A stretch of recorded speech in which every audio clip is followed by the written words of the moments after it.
These are all the parts that are required to lock the distributor. The nut here, 17mm. This piece of aluminium is 1.5 mils thick and approximately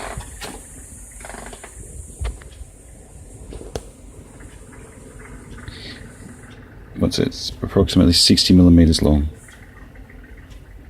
Yep. That's a 6mm bolt. And that's 30mm long.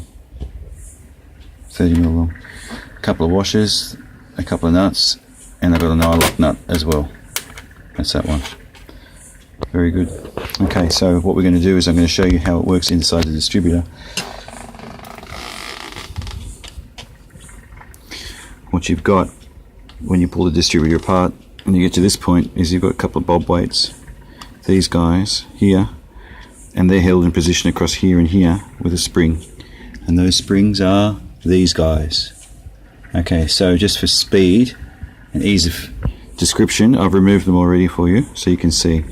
But what we need to do is we need to lock these weights so they don't move, because in turn they turn the rotor plate, the rotor button, and changes the advance. So the whole purpose of this is to lock the advance, so the distributor no longer has a centrifugal advance or a vacuum advance. So we're going to lock both today.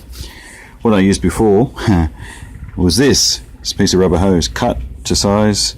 It'd slip over the top of there. You'd separate these out. You push that down there. You push them back in. Oops, let's get this organised. Yeah, well, you get the idea. That goes in there like that. You close these back up as best you could, like just like that, for example.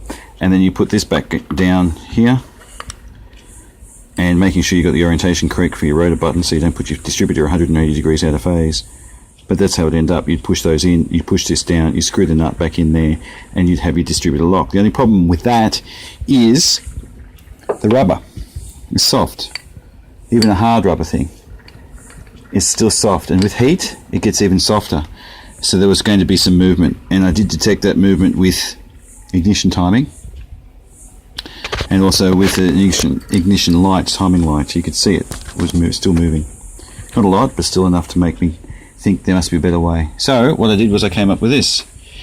This is just a 17mm. When you measure it with the verniers, there's 17mm. But what I've done here is I've done a couple of things to this. First of all, I've drilled through and taken out all the thread on the inside of that. I don't know if you can see that very well. Yeah, it's all been drilled out. The thread's been taken out. Okay, that's not essential, but I did it just for ease of fitment. I'm going to show you that. This doesn't want to focus. Bloody cheap phones. It's because I'm a cheap ass, obviously. Okay, so the other thing that's important too is there's two sides that have been modified. One side, and we'll get this focused. You can see that side there, and exactly on the other side there. So there's two sides that have been ground down using a flapper wheel.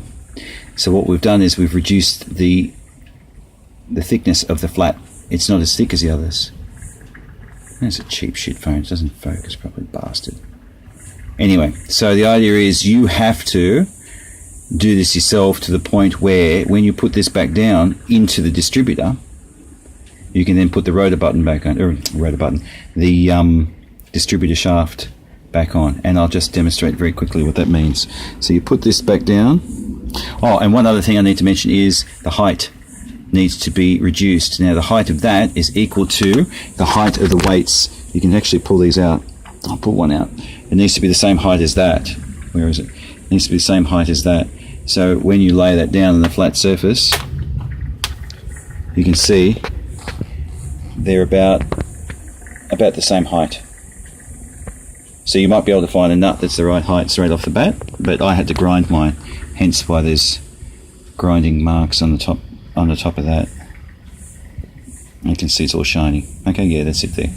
Okay, the other thing I did too was actually I ditched these. I put some ditches in there because the profile of this is not flat. This will come round and I'll show you where it fits exactly in a few moments.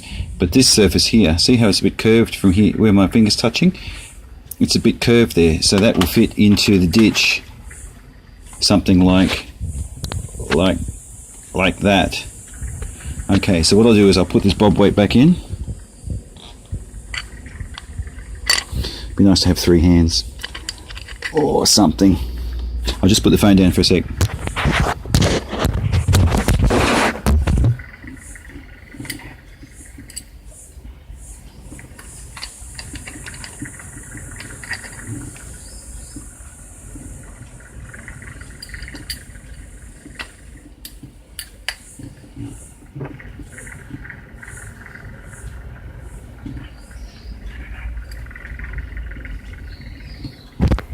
Okay, so I've got the bob weight back on, and I've actually just dropped the nut in there. Now, it doesn't need to be perfectly tight. As you can see, there's a little bit of fraction of a movement in there.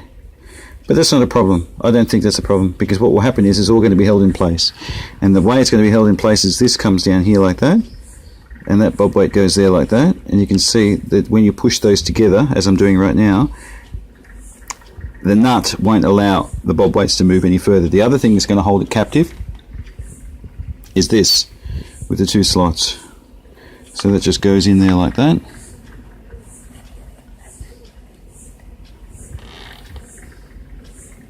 And then, with 3 hands, I'm just going to put the phone down again.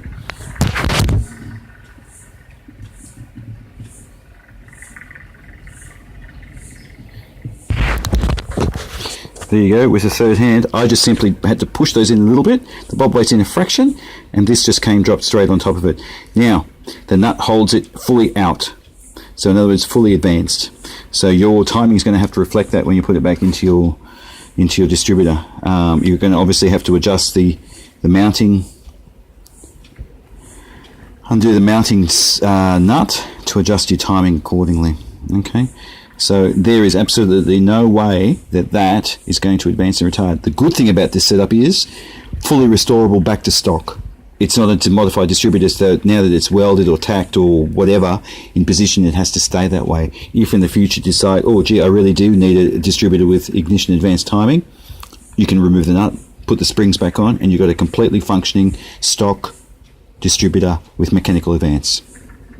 Okay, now I'm going to do another video. I'm going to stop this one. I'm going to do another video where I'm going to show you the vacuum advance setup. So just stand by. I hope that explains and answers all your questions as far as that's concerned.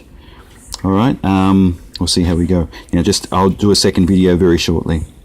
Thanks.